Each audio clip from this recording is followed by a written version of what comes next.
ባለፈው ክፍል ያለቀው። እና በጣም ጮሆባቸው ከዚህ በኋላ በቃ እንደ እናት አላያችሁ ወይም ደግሞ እኔን እንደ ልጅ አትዩኝ ብሏቸው ነበረ የሄደው ማለት ነው። ቀጥታ የሄደውም ወደ ጄሪ ጋር ነበረ። ጄሪም እንግዲህ ክፍላቸው ቁጭ ብላ ስለነበረ ያገኛታል ማለት ነው። እሱም እንግዲህ በጣም ይጮህባትና ምን አይነት ጨካኝ ነሽ እንዴት እንደዚህ ታደርጊያለሽ ይላታል ማለት ነው። ጄሪም እንግዲህ ነገሩ ይገባትና የእውነት እኔ አስቤበት አይደለም ይሄን ለማድረግ ድንገት የተፈጠረ ነገር ነው ትለዋለች ማለት ነው። አሁን ማብራራቱ ለእኔ ምንም አይጠቅምም። ስለዚህ ከዚህ ቤት በፍጥነት እቃሽ ጠቅለሽ እንድትወጪልኝ እፈልጋለሁ ይላታል ማለት ነው። እሷም እንግዲህ በጣም ትደነግጥና እባክህን አንድ እድል ስጠኝና ከዚህ በኋላ ምንም ነገር ጥፋት አላጠፋም ትለዋለች። አምነን ግን በጣም ተናዶ ስለነበረ ሁለተኛ እድልም አልሰጣትም። ቀጥታ ሻንጣዋን ይዞ ያስወጣታል ማለት ነው። ለመውጣት ፈቃደኛ ባትሆንም እሱ እየጎተተ በር ውጭ ድረስ ያደርሳታል ማለት ነው። እሷም እንግዲህ እያወክ ነው ወይ የት መሄጃ እንደሌለኝ የት ሄዳለሁ እባክህ እያለች እየለመነችው ነበረ። ግን ልመናዋን አልሰማም። አውጥቶ ከአጥር ውጭ ይጥላታል ማለት ነው። ጄሪ ወዴት ትሄዳለች እንዳለችውም ማንም ሰው የላት ወይ መሄጃ የላትም ወይ ደግሞ የሆነ ሰው ከውጭ ሲመጣ መጥቶ በር ላይ አግኝቷት ምናልባት አምነን ለምነው ድጋሜ ሁለተኛ እድል ይሰጣት ይሆን አልናቅም። ብቻ ግን ከአጥር ውጪ አስወጥቷታል ማለት ነው። እያለቀሰችም ነበር ያለቀው። አምነን እንግዲህ ቀጥታ ወደ ቤሊን ክፍል ነበር ሄደው። ቤሊንም እንግዲህ ቁጭ ብላ ስለነበረ አምነን ማለት እንዴት እንደዚህ ታደርጊያለሽ አንቺም ደበቅሽኝ ማለት ነው ብሎ እሷ ላይም እንግዲህ ይጮህባታል ማለት ነው። እሷ እንግዲህ እኔ እኮ አንተ ጋር የሆነ ችግር እንዳይፈጠር ፈርቼ እንጂ መናገር አቅቶኝ አይደለም ያለህበት ነገር አለና ከዛ በላይ እንትን እንዳልሆንብህ ብዬ ነው ትለዋለች ማለት ነው። እሱ እንግዲህ እንደዛ አይደለም አረዳዱ እንዴት አንቺ እንኳን ትደብቂኛለሽ ብሎ በጣም ነበር የተቆጣት። እሷም እንግዲህ ሚስጥረኛዬ ብላ ነገሩን ለማስረዳት ቀስ ብላ ብትሞክርም እሱ ግን አልቻለም። በጥፊ ብሏት እንግዲህ ሁለተኛ አጠገቤ ላይሽ አልፈልግም ከኔ ራቂ አይነት ነገር ብሏት ይወጣል ማለት ነው። እሷም እንግዲህ እያለቀሰች ክላሷ ውስጥ ቁጭ ብላለች። ምን ማድረግ እንዳለባትም አታውቅም ማለት ነው። እና ቤሊን ክፍልም እንግዲህ ከአምናን ከመምጣቱ በፊት ከሙስጠፋ ጋር እያወሩ ነበር። ሙስጠፋም እንግዲህ አንቺ ግን ይህን ሁሉ ነገር እያወሽ እንዴ ዝም ብለሽ ትቀመጫለሽ እያላትም ነበር።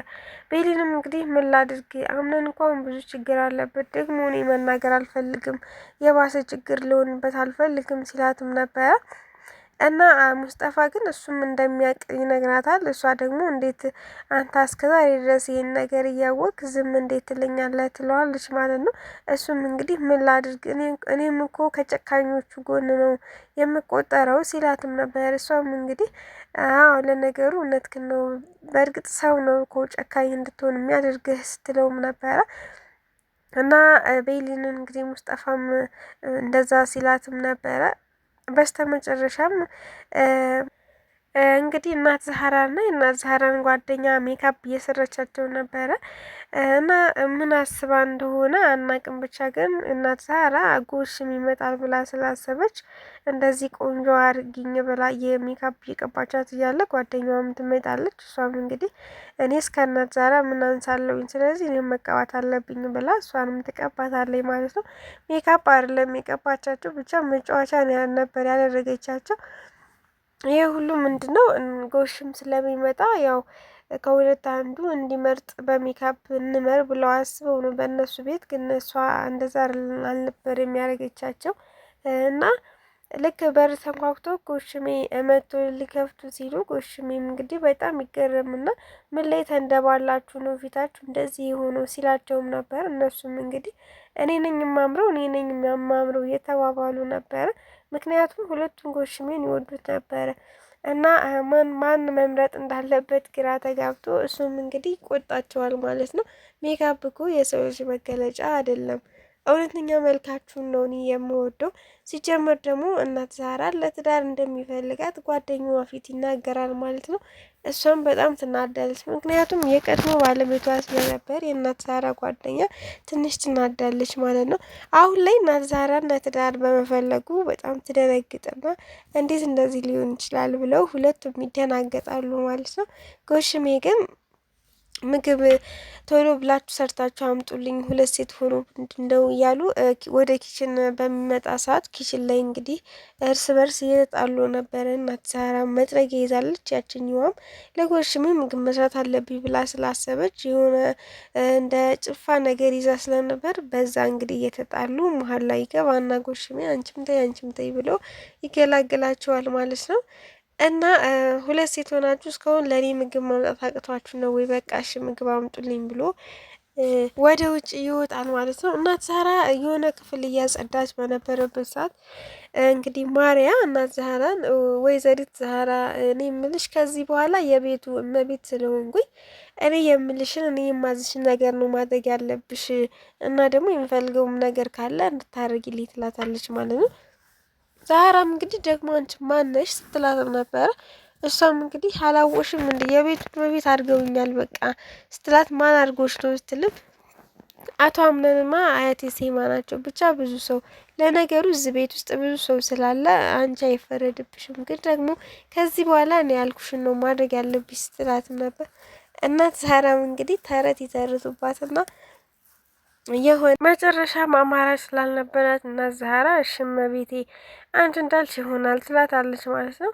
አሁን እንደሱ ብትስማሚ ነው የሚሻልሽ ብላ እሷም እንግዲህ መንገዷን ትቀጥላለች። እናት ዛራ እንዴት እንደዚህ ይታዘዛለሁ ወይ ደግሞ ይቺ ማናት ብላ አስባ ነው። ቤት ውስጥ በነገራችን ላይ ጄሪ መባረሯን ከቤት ውስጥ መውጣቷን ማንም ሰው አላየውም። ማለት ብቻውን ነበረ ክላሱ ሄዶ ጮሁባት። ከዛ ደግሞ ወደ ውጭ እንድትወጣ ያደረጋት ማንም ሰው አላየም። ምናልባትም ከቤት ውስጥ ስጠፋባቸው የት ሄደች ብሎ ፍለጋ ሲጀምሩ አቶ አምነን እንዳባረራት ይደርሱበት ይሆናል እንጂ አሁን ላይ ማንም አያውቅም ከቤት ውስጥ እንደወጣች ማለት ነው። አምነን እንግዲህ በአሁን ሰዓት ቤሊንም ስሪ እንዳላይሽ ብሏታል። እንግዲህ ጄሪንም አባሯታል ማለት ነው ከሚስትነት አስወጥቶ እና ማርያ እንግዲህ እድልሽን ተጠቀሚ ብላታለች አያትየዋ ማለት ነው። ከዚህ በኋላ የአምነንን ልብ ተቆጣጠሪው ብላታለች። እንግዲህ ለእሷም ጥሩ መንገድ ነው የተከፈተላት። ምክንያቱም በአሁን ሰዓት አምነን ማንም የለውም። ምክንያቱም ሁሉም ሰዎች ለምንድን ነው ከጎን የሆኑ የሚጎዱኝ? ስለዚህ ማንን ነው ማመን ያለብኝ? እያለ በጣም እየተናደደ ስለነበረ ማርያ እንግዲህ የአብሮ አደጉም ልጅ ስለሆነች ከዚህ በኋላ እሷ ናት ያለችው ማለት ነው። ግን ደግሞ ከቤሊን ጋር አብሮ ቢቀጥሉ ጄሪንን ካስወጣት አይቀር ከቤሊን ጋር ባልና ሚስት ቢሆኑ ወይ ደግሞ ፍቅረኛሞች ቢሆኑ በጣም ያምራሉ፣ ደስ ይሉ ነበረ። ብቻ ግን ማርያ ናት በውን ሰዓት ላቶ አምነን ያለችው። እንግዲህ እሷም እንግዲህ ያለ የሌለ ብልሃቷን ተጠቅማ አምነን ለማማለል ትሞክራለች። የአያትየዋ ምክር እንደዛ ነበረ። አያትየዋ የምትፈልገው እንደዛ እንዲሆን ነው።